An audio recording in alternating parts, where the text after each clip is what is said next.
interesting developments as it relates to the IDF this weekend. The White House still remains silent over the flotilla confrontation. Now it looks like Lebanon, which is saturated with Hezbollah terrorists, has now decided, well, then now would be a pretty good time to pick a fight with Israel. The French press service is now reporting that within the last hour, Lebanon's military fired anti-aircraft artillery at Israeli warplanes that were flying over Lebanon, according to a senior Israeli security official. Our aircraft have been targeted by the Lebanese anti-aircraft guns while flying over southern Lebanon, and there was no damage, according to the official. Why not? With worldwide sort through some of this, we have terrorism analyst Brigitte Gabriel, New York Times bestselling author of They Must Be Stopped, and also the president of actforamerica.org, David Horowitz, also a New York Times bestselling author and frontpagemag.com owner. What's going on, guys? Welcome to the program. Thank you, Sean. Good to be with you. Thanks, Sean. David, it seems like... I'm the editor of Front Page Magazine. I'm sorry. Did I say owner? Okay.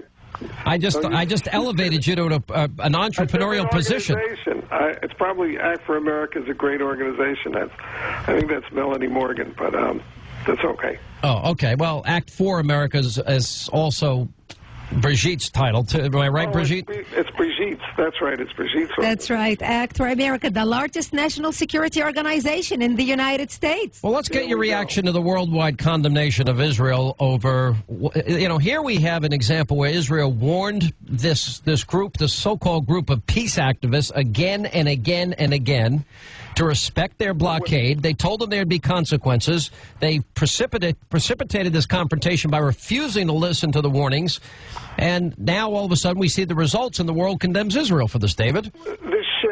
This flotilla of 8 ships and 800 people, it was launched by an organization called IHH. It's a Turkish Hamas front.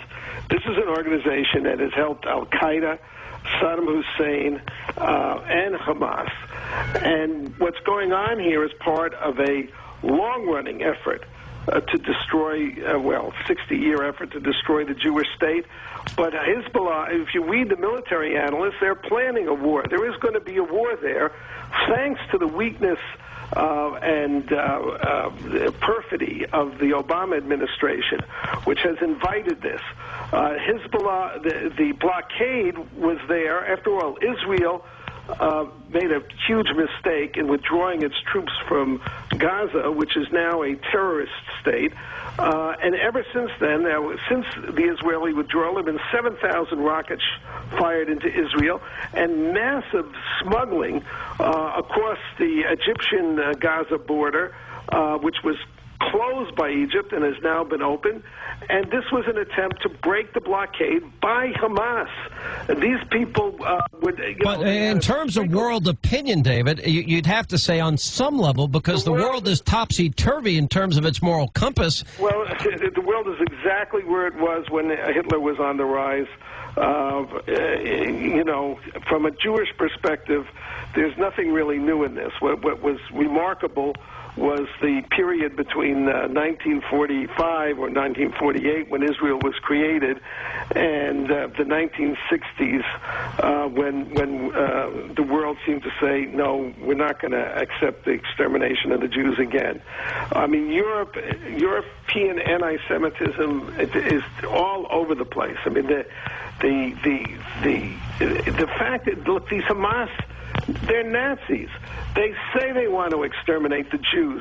It's in their charter. They have, if you want to call it, an interpretation of Islam, along with the head of Turkey, the president of Iran, which considers it a religious mission to exterminate the Jews.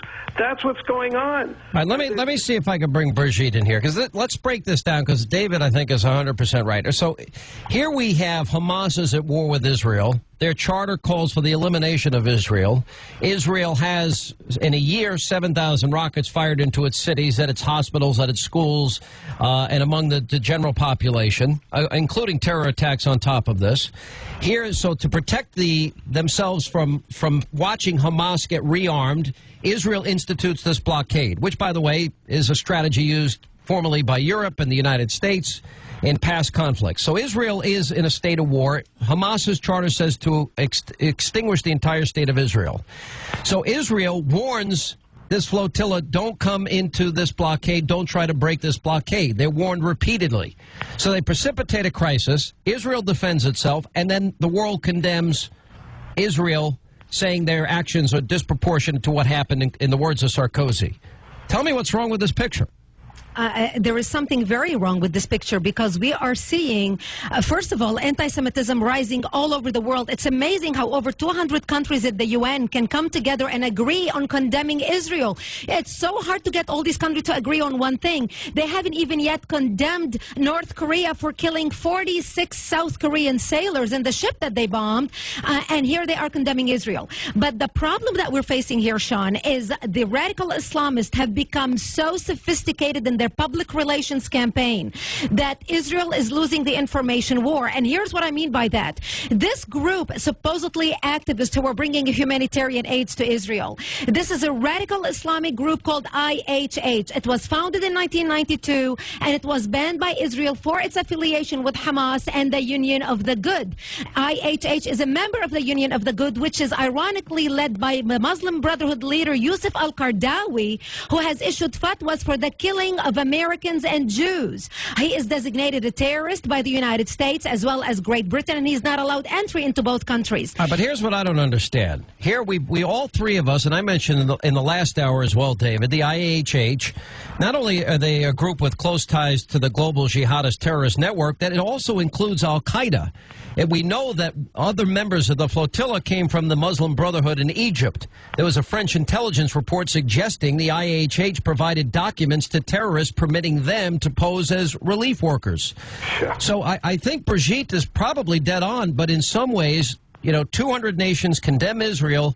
They've yet to condemn North Korea for the attack on South Korea. And you got to wonder where the world's moral compass is. And more specifically, David, at this moment, where's the Obama administration? Well, the Obama administration has set this up from the beginning by his overtures to the Muslim world, which was appeasement, basically, bowing to the Saudis, appealing to Iran, turning a blind eye when Iran brutally suppressed the protesters against its rigged elections, doing nothing to stop Iran from building nuclear weapons. This is the 30s all over again. This is appeasement inviting war. They know that they're not going to get a strong response out of the United States. The UN is controlled by the Islamic Conference. They just had a conference on nuclear-free zone in the Middle East. Here's what's frightening to me, David, is that I think the world now is on a path towards inevitable war, and it's in the Middle East. It seems to me, exactly right. Go ahead. It's been on this path for years now. The Israeli pullouts from Lebanon in Awesome. I think it was 2000 and something, and from 2000. Gaza, 2000. All the pressure has been on Israel, and people just turn a blind eye to the fact that these are Nazis. The Islamic radicals, Hezbollah, Hamas, Iran, the Shia in Iran, they have sworn to destroy, to wipe America and Israel from the face of the earth. It seems that... You cannot ignore what they say. Well, it's in their charter. This is what I don't understand. In Hamas's own charter to calls for the destruction of Israel. Here, I just gave a report that they're on the verge. Now, Iran could make 2 nuclear bombs as we speak here. And they have repeatedly threatened to wipe Israel off the map. It seems like for some reason the moral compass of the world is so twisted and so distorted that we've got it just, frankly, backwards. And it seems like you would think that Obama has spent his whole time in office trying to appease Iran, trying to be reasonable to Iran and putting pressure on Israel. This part of the terrorist propaganda machine to call themselves civil rights workers. I'll tell you what I'm afraid of, and I'll give the last word to Brigitte. I'm afraid that we're going to look back on this weekend, this flotilla, these commandos, the IDF, and the world reaction to this as the beginning of the war. as if it hadn't been going on already. But I mean the beginning of real hostilities now that are going to emerge in the region. I hope I'm wrong. Unfortunately, Sean, you are not. We know that Hezbollah and Hamas in Gaza were planning and opening two fronts against Israel this summer.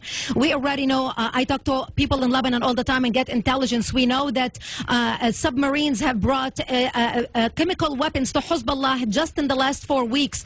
They were seen offloading them from the ships into the port in Beirut to Hezbollah. So we knew that Hezbollah was preparing on launching something against Israel this summer. We know that what's happening right now with the flotilla is another front that Hamas and Gaza is trying to launch. You look at Iran and Syria, they feel so empowered because they know that the Obama administration is not paying attention, nor that America is going to do anything to get involved in protecting Israel. And they look at this summer as their window of opportunity to really launch something very dangerous in the Middle East and attack Israel. And I believe we are witnessing the opening stages of this summer war. I don't disagree with you. I wish we were both wrong. Thank you, David. Thank you, Brigitte.